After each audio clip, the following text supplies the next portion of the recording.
katika jina la Bwana wetu Yesu Kristo, popote ambapo Bwana ameweza kukubarikia katika nchi hii na hata katika ulimwengu, popote ambapo ulipo, mimi ni wako George wa kanisa la Agape Fellowship Ministry hapa Nairobi kwa Ruben. Watu wengi wanakuita Mukuru. Mungu akubariki sana kwa wote ambao umechagua Agape Love TV kuwa sehemu ya mahali ambapo moyo wako unalishwa. Maana kweli mtumishi wa Mungu akasema, Bwana ndiye mchungaji wangu, sitapungukiwa na kitu. Ye unilisha kando na maji ya utulivu, ye uniongoza katika majani mabichi, na ndiposa akasema kwamba gogo lake na fimbo yake vyanifariji. Pendwa, popote ambapo ulipo, iwe ni gerezani, iwe ni kwenye hospitali, iwe ni mahali unafanyia kazi, iwe ni kwenye ofisi, iwe ni nyumbani, ombi la moyo wangu ni ya kwamba Bwana asimame akiwa mchungaji wako ili akaweze kukulisha na kukunywesha. Maana tulipoachana tulisema namna gani? Bwana ametuahidi hautakosa kitu cha kula wala kunywa wala kuvaa unapo utafuta ufalme wake kwanza na haki yake. Na ndiposa tukasema kwamba nyakati hizi tunazoishi, jameni, ni vizuri kujitenga na mafundisho yasiyo na mizingi katika neno lake Bwana, wala kujitenga na watu ambao hawapeleki watu mbinguni ama kuwashikanisha na Mungu muumba. Maana lengo letu na mwito ambao tumeitiwa ni kukuonyesha njia ni Yesu Kristo. Na ndiposa unaposoma katika Biblia na vitabu vingi utaona kwamba maisha ya Yesu Kristo ilikuwa ya kitofauti. Maana alitamka na akasema, mimi ndimi njia ya kweli na uzima. Dada yangu, ndugu yangu, mzee, mama, ni kuahidi ni kuambia kwamba utakapojuana na Yesu Kristo na kujipeana ndani ya Kristo Yesu, yeye ndiye njia, yeye ndiye kweli, yeye ndiye aliye na uzima. Baba Mungu, tunataka tukwambie ni asante kwa nafasi hii ambao umetupa ili tunene na watu wako katika sehemu mbalimbali, katika nyumba mbalimbali, katika mijengo mbalimbali na hata katika kaunti mbalimbali. Mungu, ninaomba ujumbe huu na ukalete uzima na ukalete uhai na ukalete wokovu na ukalete uponyaji katika maisha ya watu wako. Asante kwa kila aina ya ushuhuda ambavyo tunavyopokea katika kona mbalimbali. Mungu, tulipokuwa tunatazama, wewe ndiwe unayeturudishia afya, wewe ndio unayeturudishia Bwana hata wale waliotutenga. Bwana, ukatuahidi kwamba unatusimamisha mara tena. Ninaomba katika jina la Yesu Kristo, Bwana, watu wako wakapone, wakaokoke.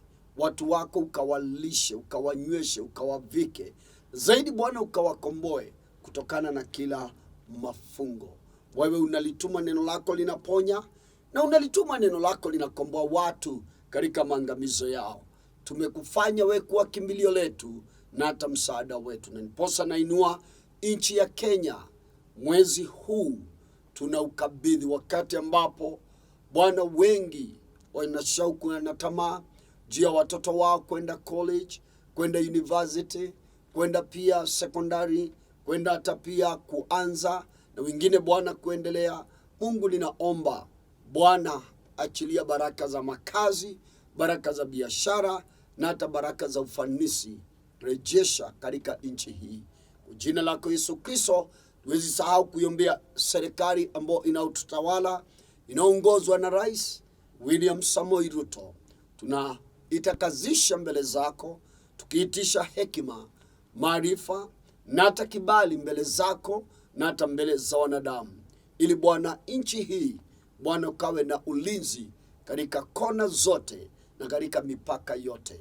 Tuombea kanisa la Bwana wetu Yesu Kristo, popote injili hii Bwana wetu Yesu Kristo inapohubiriwa, tunaomba na ijulikane wewe ni Mungu katika Bwana kufuatilia neno lako kwenye ishara na miujiza.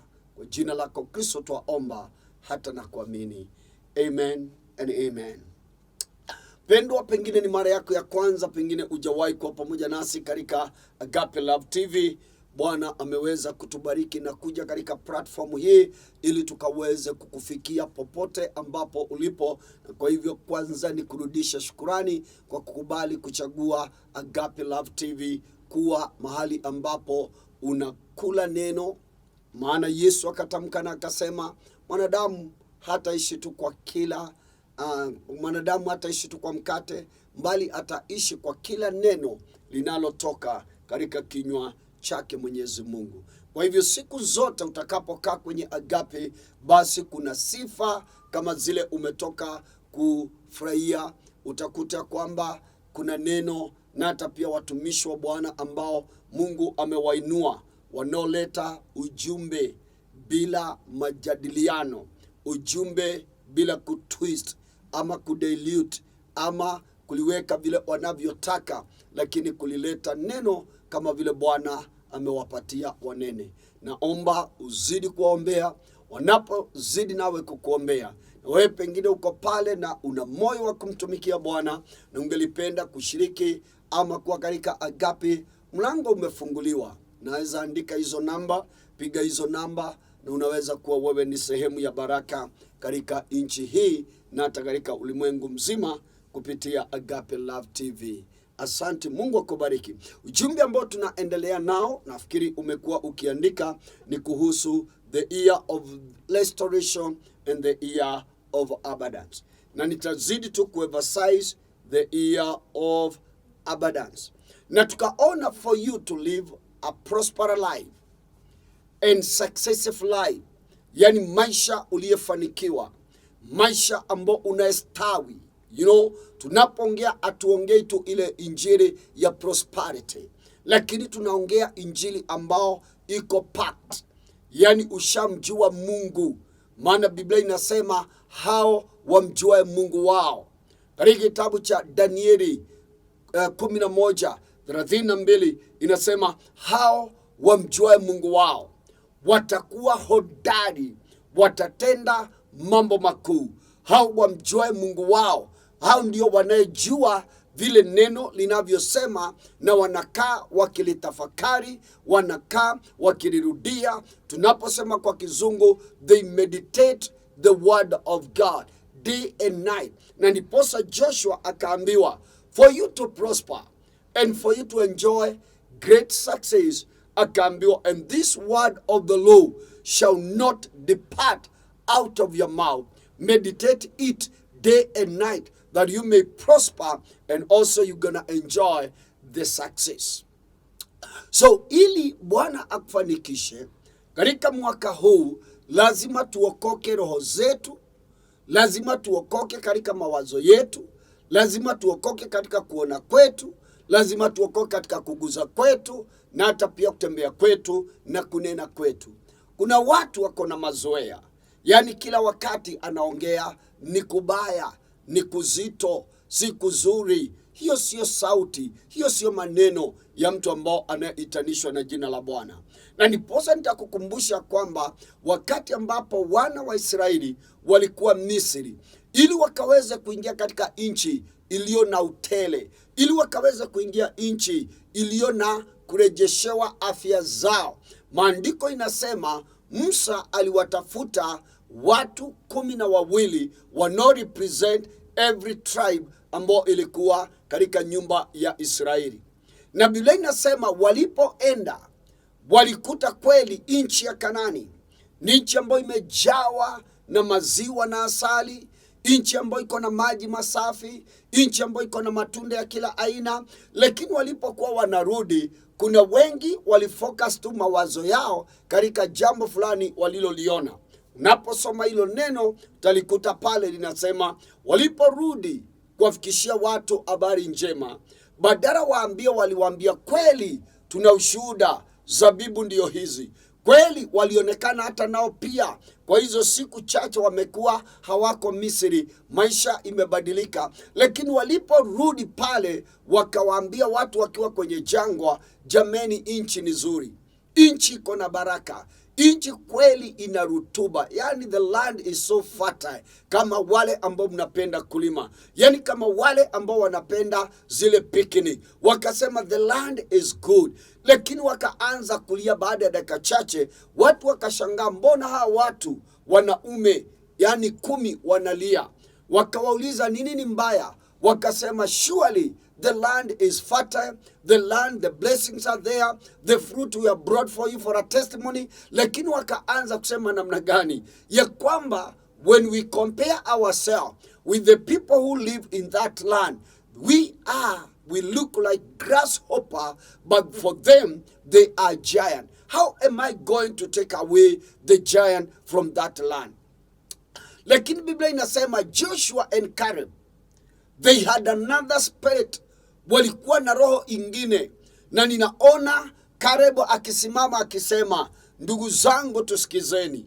Tunahitaji tuondoe uoga na tujue ya kwamba yeye Mungu ambaye ametuahidi na Mungu ambaye ameamua kutuingiza mahali pale, kwetu ni kuchukua hatua ya imani na kuingia katika ile nchi. Hiyo kazi ingine Mungu ataweza kujitetea.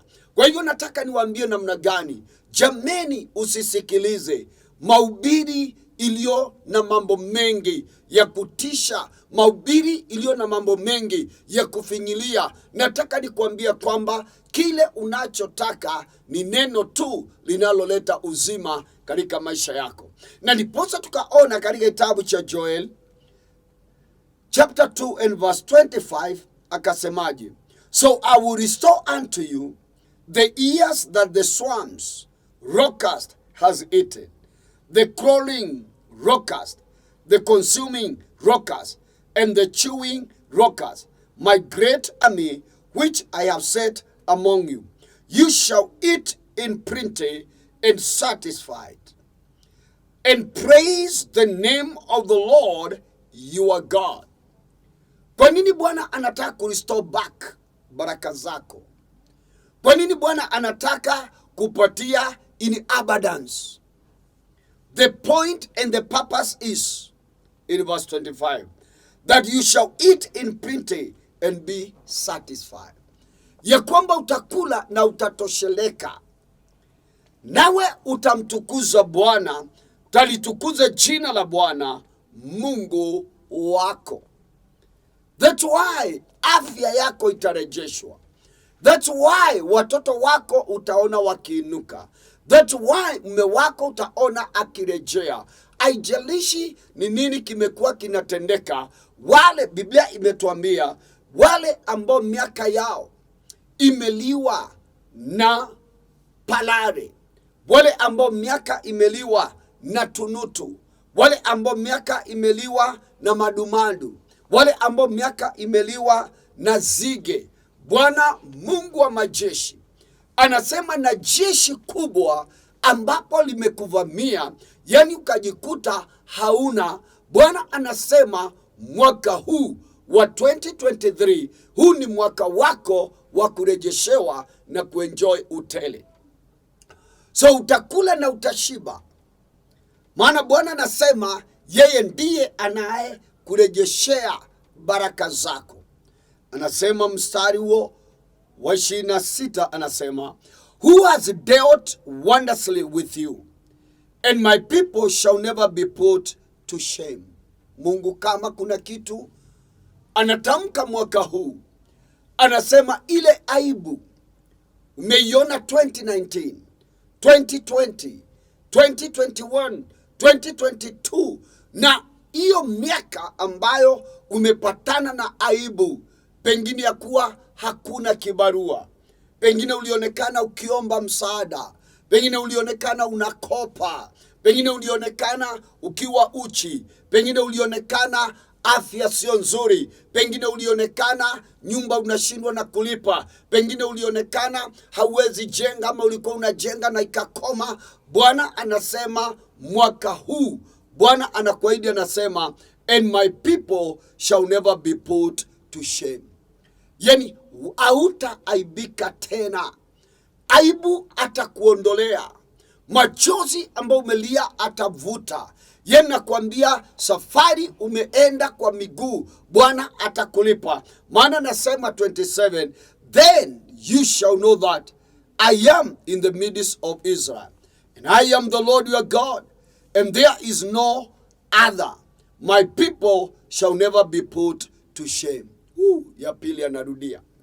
Yani Mungu atakubali. Kuna mambo ya kukuaibisha unapoangalia watoto wako, na mambo ya kukuaibisha unapoangalia maisha na hata mahali ulipo. Lakini Bwana anasema ikiwa utautafuta ufalme wake na haki yake na utakatifu wake, na niposa nakwambia mpendwa, usiletewe mahubiri mengine. Kile ambacho ninaomba ni wewe umjue Mungu wako.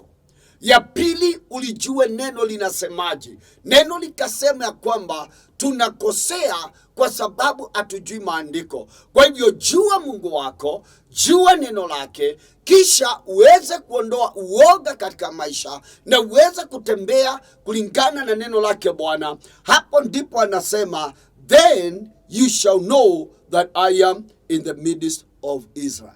Yani utajua mimi niko katikati ya Israeli. Leo anataka useme ako katikati ya hiyo jiji, hiyo mji, hiyo kazi, hiyo biashara. Yuko katikati ya hao watu. Yeye asionekana anasema wewe utajua niko katikati hapa, na yale unayoyapitia nimeyaona, nimeyasikia, mimi nimekuwa pamoja nawe. Bwana anasema I am the Lord your God. Atajionyeshana yeye ndiye Bwana Mungu wako. Ushasikia mtu anakuuliza, unatuambia unamjua Mungu, mbona Mungu amekuachilia? Mbona hausongi mbele? Mbona haustawi? Mbona hauendelei? Mbona ufanikiwi? Mbona tuko mahali pale pale tulikuacha? Yuko wapi Mungu wako? Na ndiposa anasema yeye naye atatenda jambo, na jambo atakalolitenda yeye anataka kunioshana, I am the Lord your God and there is no other. Yani yeye ndiye Bwana Mungu wako na hakuna mwingine. Hakuna mwingine aliye kama yeye. Yale ambayo atakayoyatenda kuhusu roho yako, mawazo yako, jamii yako, maisha yako, mambo ambayo atakayoyatenda hakuna mwingine awezaye kuyatenda, wala hakuna ashawahi kujaribu vile ambavyo Bwana anaenda kuyatenda. Kwa kuwa yeye ndiye Mungu anayetuinua kutoka mavumbini na anatuketisha kwenye kiti cha enzi. Yeye ndio anatuondoa kwenye aibu na anatuingiza mahali pa kuheshimika. Nataka nikwambie mpendwa, mahali ambapo upo, Bwana anaenda kukutoa katika hali ya kuchekwa na kunenwa na kuangaliwa vibaya na kunenwa. Bwana anaenda kuondoa kwenye hiyo aibu ili kajulikane yeye ndiye Bwana Mungu wako na ana mwingine anayesimama nawe. Anasema my people shall never be put to shame. Are you God's people? Je, wewe ni wale ambao wanasema mimi namwamini tu Mungu? Mimi nimemfanya Bwana kimbilio langu, tegemeo langu, msaada wangu. Na ndiposa siku moja mwandishi wa kitabu cha Zaburi alitamka maneno haya, maana alijikuta ako kwenye shida, ako kwenye uzito, lakini akajua ya kwamba Mungu anaweza kumrejeshea furaha yake, amani yake. Nataka nikwambie dada, yale Mungu anaweza kuyatenda, hakuna awezaye kuyatenda. Yale Mungu anataka kuyafanya, hakuna awezaye kuyafanya. Anasema maji alipojua ya kwamba Mungu anaweza kumrejeshea, katika kitabu cha Psalms 86 and verse 17 anasema, show me a sign for good.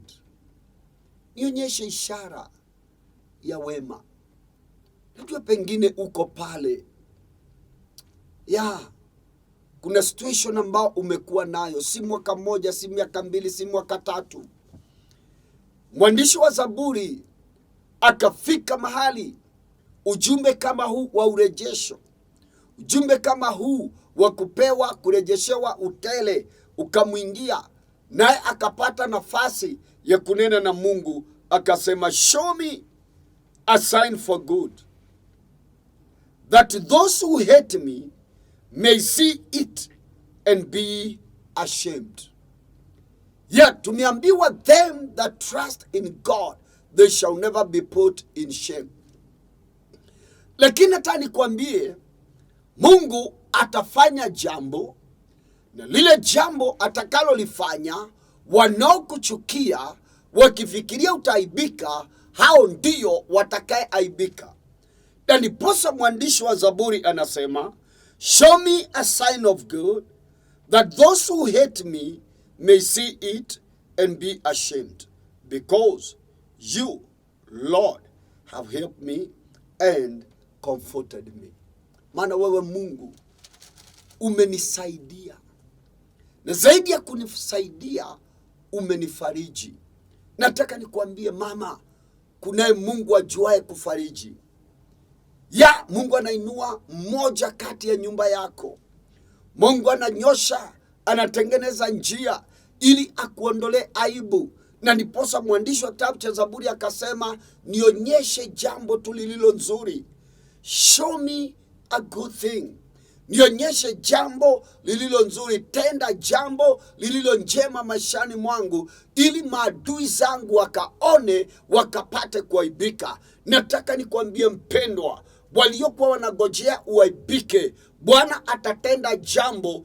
Wewe hautaaibika, familia yako haitaaibika, maisha yako haitaaibika, lakini wale maadui zako ndiyo watakaoaibika. Maana wakidhania unalazwa, wewe wataona unatembea. Wakidhania unafungiwa nyumba, watasikia ile nyumba ni yako. Wakifikiria ile gari ni ya kuhaya, watakuta ile gari imeandikwa jina lako. Maana Biblia inasema Bwana atatenda jambo, na lile jambo analolitenda mwaka huu, Bwana amesema atakurejeshea na atakupa utele. Ndiposa mwandishi wa kitabu cha Zaburi anasema, yale yaliyoliwa na tunutu na mandumandu na palare na zige, dada yangu, ndugu yangu, nimekuja kama sauti ya mtu wa Mungu ili nikuambie mpendwa, sijui ni yapi ambao unayoyapitia. Tukasema hata kama afya ilikuwa imeibiwa, hata kama mali zako zilikuwa zimeibiwa, biashara ilikuwa imeibiwa, yani maisha yako kuna mambo yalikuwa imeibiwa,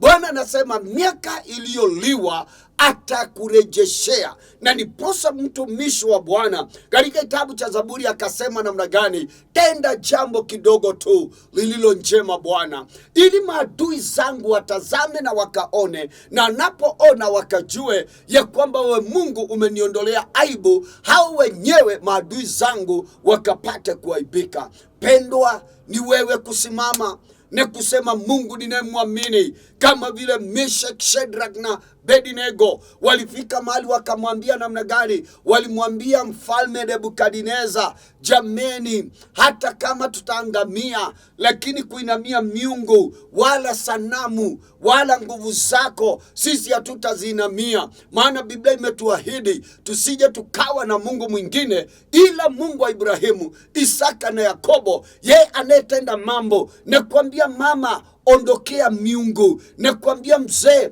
ondokea sanamu. Na kuambia kijana, ondokea madawa. Na kuambia mpendwa msichana, ondokea hizo tabia, ondokea kutegemea mwanadamu. Maana Yeremia anasema kulaaniwa ni yule mtu amtegemea mwanadamu, bali kubarikiwa ni yule awekaye tumaini lake kwa Bwana. Mwaka huu ni mwaka wa kurejeshewa. Mwaka huu ni mwaka wa utele. Na kuambia mvua itakuwa baraka kwako, jua itakuwa baraka kwako, baridi itakuwa baraka kwako. Na kuambia chochote kitakachotokezea, God have declared that in a season and out of season, as long majira yapo, Bwana anasema ni shati kutakuwa na mabadiliko. Na nataka kuambia mpendwa, huu ndio wakati wako wewe ambao unaosikiliza. Huu ndio wakati wako mama. Kama hujawahi ona ikipakiwa, itapakiwa hapo kwako nje. Kama hujawahi ona ukikula umeketi, utakula ukiwa umeketi. Kama hujawahi ona ukisafiri, utaona ukisafiri. Maana Bwana anasema atakurejeshea. Atakurejeshea yaliyoliwa, miaka iliyoharibiwa na parare na tunutu na madumandu na hata pia zige. Bwana anasema atakurejeshea. Wewe ndiwe uliamini neno lake Bwana, na unapoliamini neno lake Bwana ukasimame. Maana Bwana akasema mbingu na nchi itapita, bali neno lake litasimama. Niposa nataka nikuonyeshe Bwana atakurejeshea. Angalia katika kitabu cha Isaya 61 na mstari wake ni wa 7, 61 and verse 7, anasema, instead of your shame you shall have a double honor. Ningesikia amen. Biblia ni tamu. Neno la Mungu lina nguvu. Bwana ulituma neno lake linawaponya. Bwana ulituma neno lake linawakomboa watu katika maangamizo yao. Isaiah 61 and verse 7. Instead of your shame you shall have double honor. And instead of confusion they shall rejoice in their portion. Therefore in their land they shall possess double everlasting joy shall be theirs. Haujawahi enjoy hiyo furaha? Unajua Paulo siku moja aliandika akasema, rejoice in the Lord. And I say again, rejoice. Bwana anasema furahini katika Bwana. Tena nasema furahini.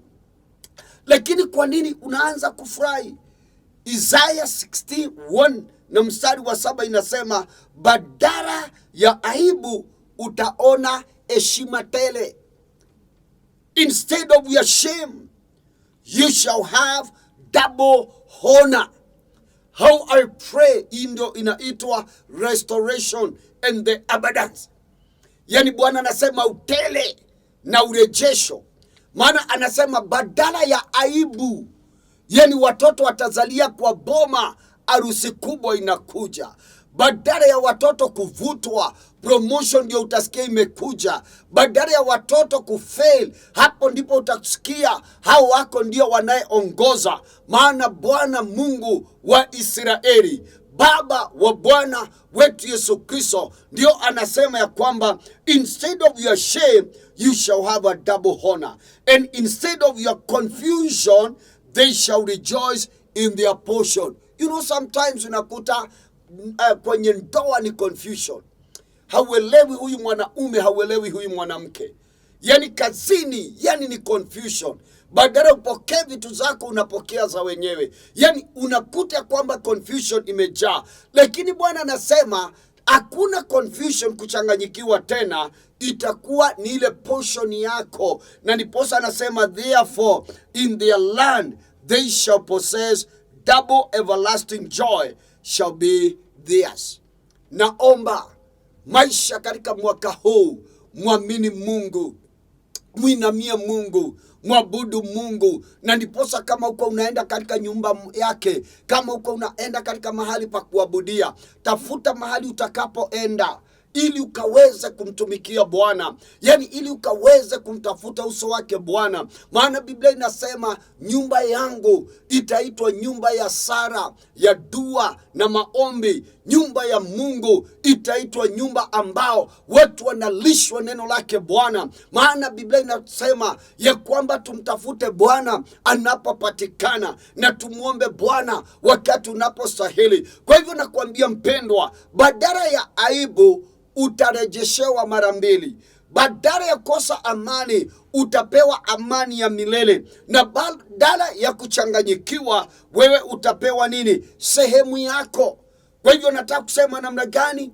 Ni wakati wako wa kurejeshewa. Na ndiposa nikasema kwamba Mungu ameamua kuwafunulia wale awapendao. Wewe ni wewe tu umefunuliwa ya kwamba kuanzia leo utele unaingia juu ya maisha yako mama, juu ya maisha yako kijana. Hivi karibuni kuna call utapigiwa itakushangaza. Yani hivi karibuni kuna utembelewa, utatembelewa, utashangaa. Yani hivi karibuni kuna mwaliko utaalikwa, Bwana atakushangaza. Maana anasema namna gani? Katika kitabu cha Warumi 11 mstari wake wa 33 anasema, all who has first given unto him and it shall be repaid unto him. Powerful. Hiyo ni 35. 33. All the depth of the riches, both of wisdom and knowledge of God, how unsearchable are his judgment, and his ways past finding out.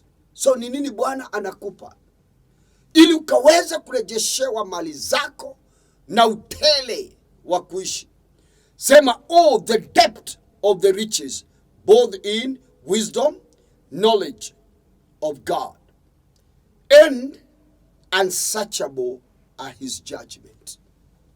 Basi nakwambia mpendwa, Mungu ndiye anayepeana hekima. Unakuja na a certain idea inakugeuzia maisha. Bwana ndiye anayepeana ufahamu.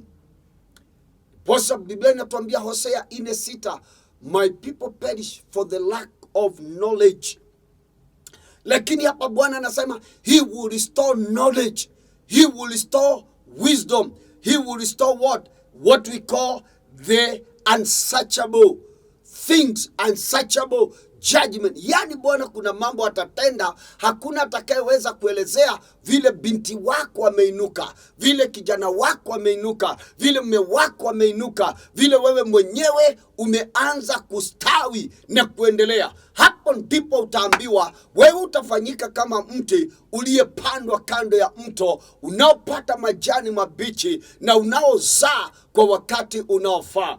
Pendwa, nataka nikwambie, kama kuna kitu tunahitaji mwaka huu ni kulijua neno lake, ni kulifahamu neno lake, ni kukaa katika neno lake, ni kukaa katika njia zinazompendeza Bwana. Na niposa nikakwambia mpendwa, inuka katika ile hali ya kutosheleka huko, out of your comfort zone. Sasa ingia katika nyumbani mwake Bwana, mahali utalishwa neno, mahali utapewa neno, mahali utaachiliwa neno la Bwana. Kisha unaponyosha mikono yako juu, maana Biblia inatuambia badala ya aibu atakuletea furaha. Wewe hautaaibika tena, maadui zako ndio watakaoaibika. Waliojiona wako mbele watajikuta wako nyuma, vile ulivyopita hawatajua. Maana tunaabudu Mungu wa miujiza, Mungu wa mageuzi, Mungu anainua watu toka mavumbini na anawaketisha pamoja na wakuu. Nataka nikwambie mpendwa, kuna familia moja nilijua.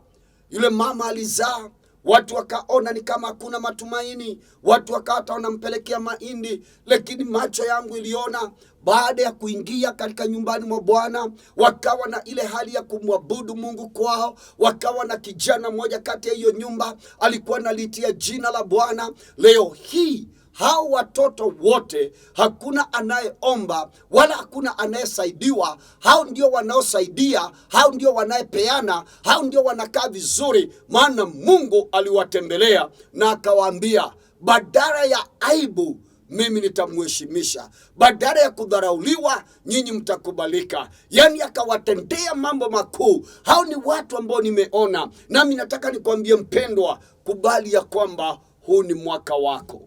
Huu ni mwaka wa kurejeshewa, na huu ni mwaka wako wa utele. Kutoka uzao wa tumbo lako mpaka kazi ya mikono yako, unapotoka na unaporudi, utarudi ukicheka, maana Bwana ameamua akurejeshe. Nataka niombe ufalme wa Mungu ushuke katika nyumba yako, katika roho yako, katika mahali unafanyia kazi, katika hata kama uko hapo kwa hospitali ama kwa gereza, hata kama uko mahali ambao umeajiriwa, hata kama uko mahali ambapo unafinyilika. Nataka nikwambie mkono wa Mungu una uwezo. Na Bwana anasema anajua yale mawazo anayokuwazia. Anasema sio mawazo mabaya, bali ni mawazo mazuri ya kukuendeleza katika siku zako za kufanikiwa.